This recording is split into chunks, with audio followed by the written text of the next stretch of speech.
My life is like a theater where she makes her appearance every day. And every day I don't know how to start this video, so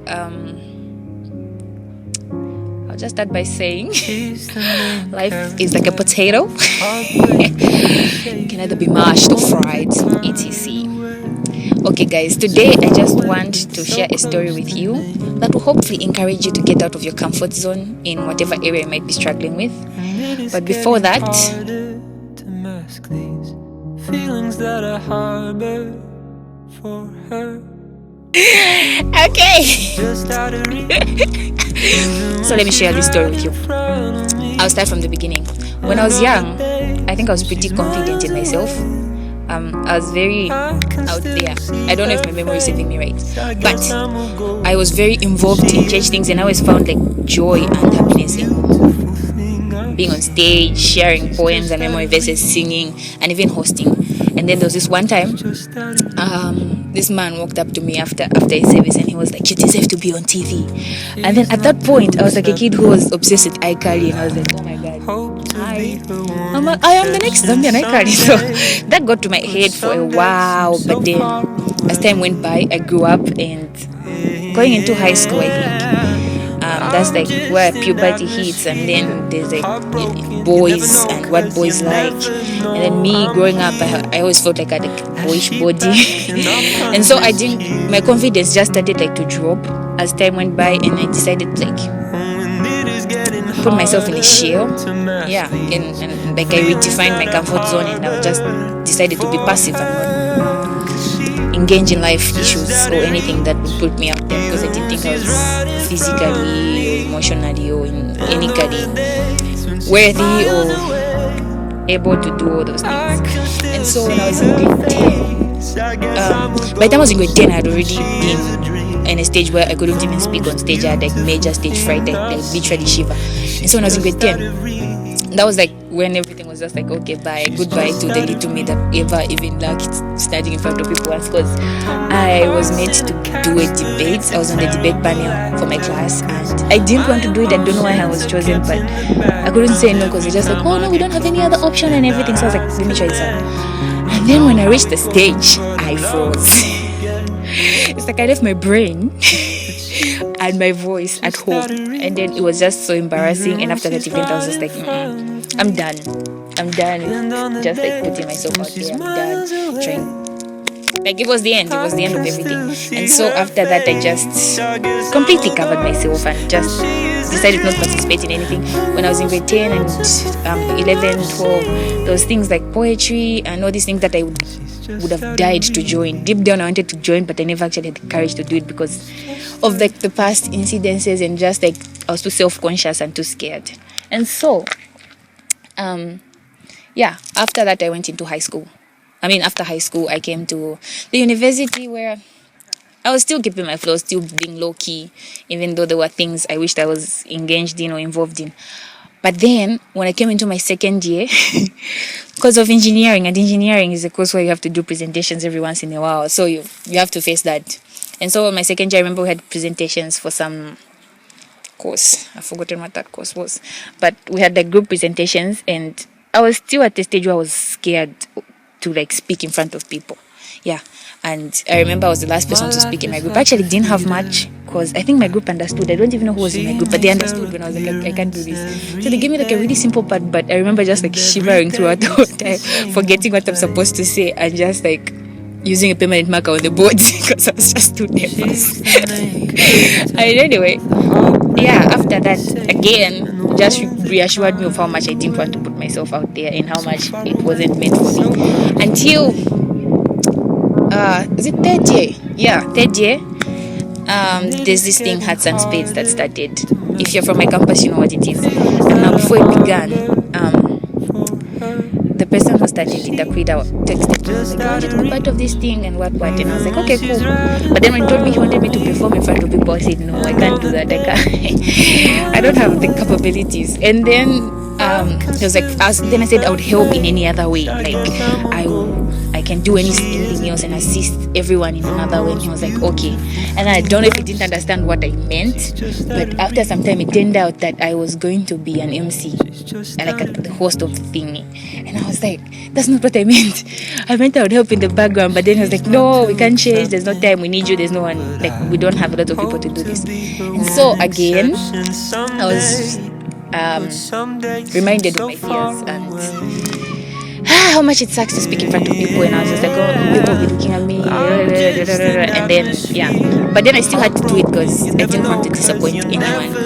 And so when the day came, I wasn't the only one hosting, so that was like good. It was my first time ever hosting such an event, and so it was very I was nervous the whole time. I was shivering.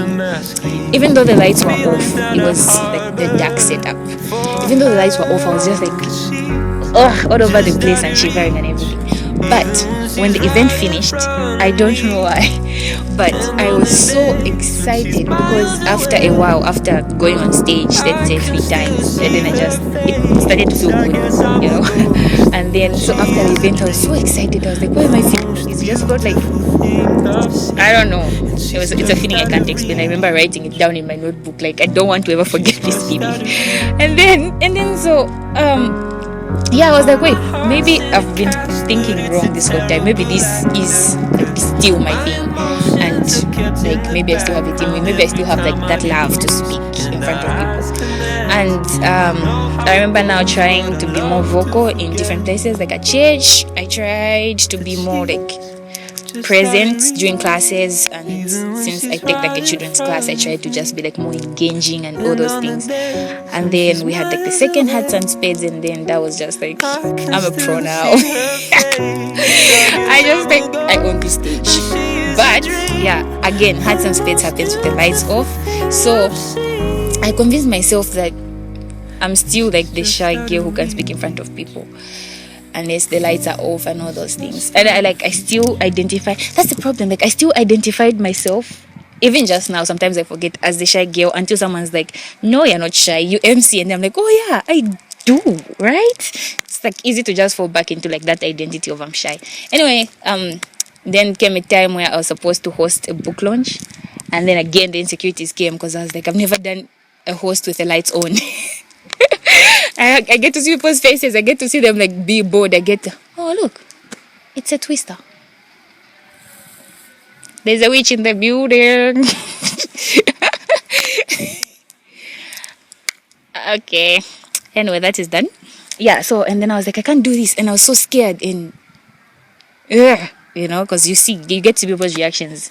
But it went well again. I had fun, and this time I was nervous before going on stage until I actually went on stage, and then like it just disappeared. I wasn't like, I own this place. This is my turf, and it was surprising for me. It was like during that time on that book that I realized that I'm not scared anymore, because like I was looking for it inside me, to look for like the fear, the shivering, the uncomfortability, the insecurities. And in that moment and on that day, it was like I couldn't find it.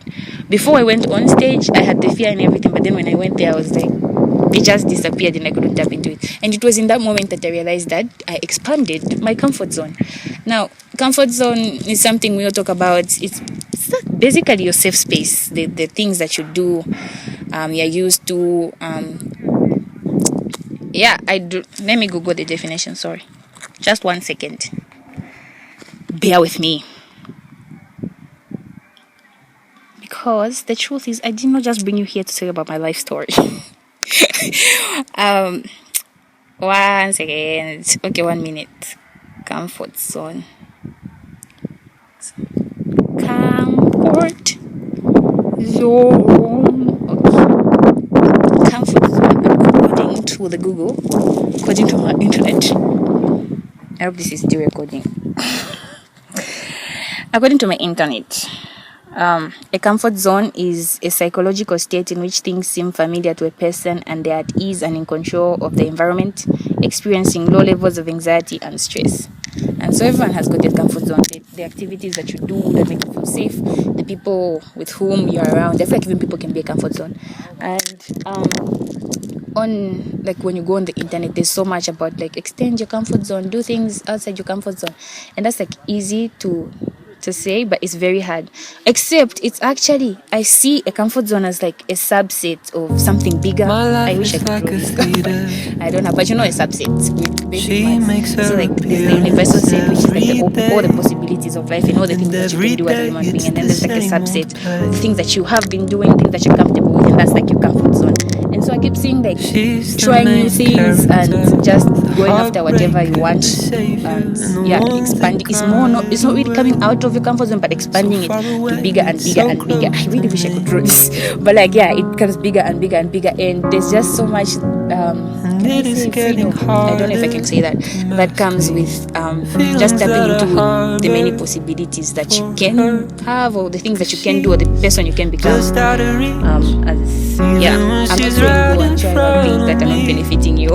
Yeah, coming out of the comfort zone is like a great thing, but don't go and do things that are not going to be healthy for you or beneficial to you, and that don't glorify God. But in the sense of like just growing as a human being, I think if there's anything that you'll be thinking about trying, yeah, at first it's going to be scary, maybe even the first 5 times, but like once you tap into that and once you really get into it, you won't even realize that your comfort zone has expanded. And so I'm just here to encourage you and just to that you've been wanting to do, or that one thing you've been that you stopped doing, or that you have been shying away from, and just try it. It doesn't have to feel comfortable at first, it doesn't have to feel great, but when you just consistently do it, and when you just heartbroken, you never know, cause you never know I'm here. Focus on yourself and just like allow yourself to grow. It's actually beneficial to you as a human being. I think me, from the public speaking, for someone else to just grow, it is getting harder to mask. For me, I feel like I've seen how it's helped me grow in interacting with other people. I think I'm more social now. I'm not saying it's great to have thousands of friends, but just to be able to interact with people on different levels, for me, that has been like a great thing. I'm able to communicate better. I'm able to, yeah, like I can breathe with someone in a moment. It won't be awkward. I'm not there, I'm like still shy as a person, but when it comes to conversation, I feel like I can hold my own now. She's just out of reach. You know, so trying new things is like, go for it, try it, and I assure you, with this honest that you're trying, it's not healthy for you, it's beneficial for you, but try it. I mean, look at me right now. If I get close, first YouTube channel videos, you would the person who's here talking to you, because I was like super shy and just out of reach, just even when she's right in front of me. Try it. And that's what I wanted to talk to you about today. And I hope it blesses you in one way or another, and wishes you I can still see her face. I guess I'm a ghost and she is a dream. So thanks guys if you made it to the end. Thank you for watching. Remember to subscribe, like, share, comment your thoughts, and see you in the next video. Oh, and also I now have an Instagram account. I didn't have one before, so you probably didn't see anything in my description, but I have one now. There are no pictures yet, but I'm sure from today they'll have, I'll put some, so you can follow me there and we can interact from there too. And yeah, thanks for watching. Peace and goodbye. Goodbye, my people. You have